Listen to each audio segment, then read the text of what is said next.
The Ministry of Agriculture, Animal Industry and Fisheries of Uganda hosted officials from Ethiopia, Kenya, and South Sudan in charge of their fisheries sector in their respective ministry for a knowledge and experience sharing visit from April 11th to 14th within the framework of the European Union funded Ecofish program.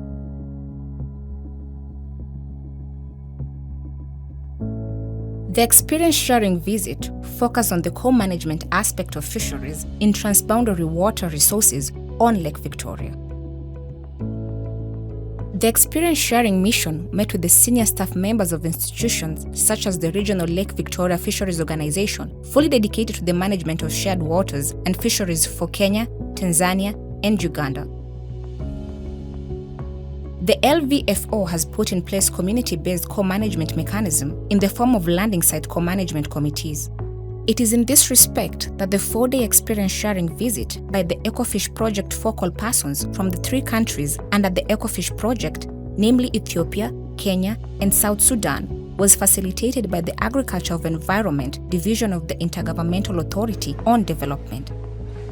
Grateful to IGAD to have organized this field visit or field experience sharing mission to the Republic of Uganda under the Ecofish project.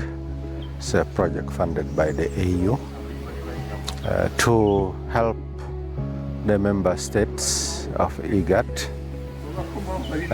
who are beneficiaries to the Ecofish project exchange their experience. The Commissioner for Fisheries, Resources Management and Development, hosting the mission, welcomed the mission team to his office in Entebbe at the Ministry of Agriculture, Animal Industry and Fisheries of Uganda before proceeding to the field. I received this delegation from IGAD, which came here to do an experience sharing, especially on co-management in Uganda. After receiving this delegation, we had our entry meeting at the Ministry of Agriculture, headquarters here in the fisheries, after which we had to proceed to the field.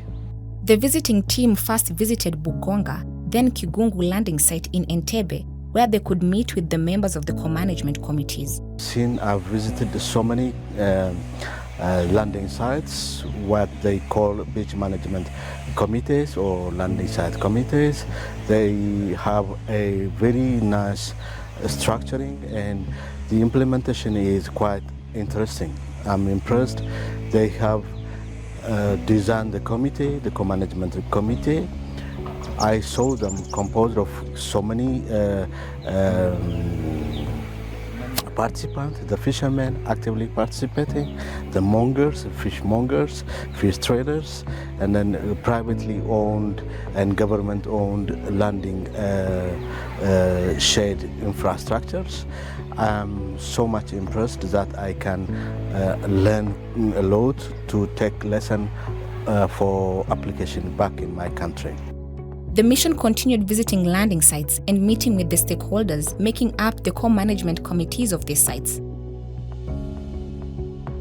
Day 3 was dedicated to traveling to Kiyindi and Katosi landing site, 2 hours drive from Kampala.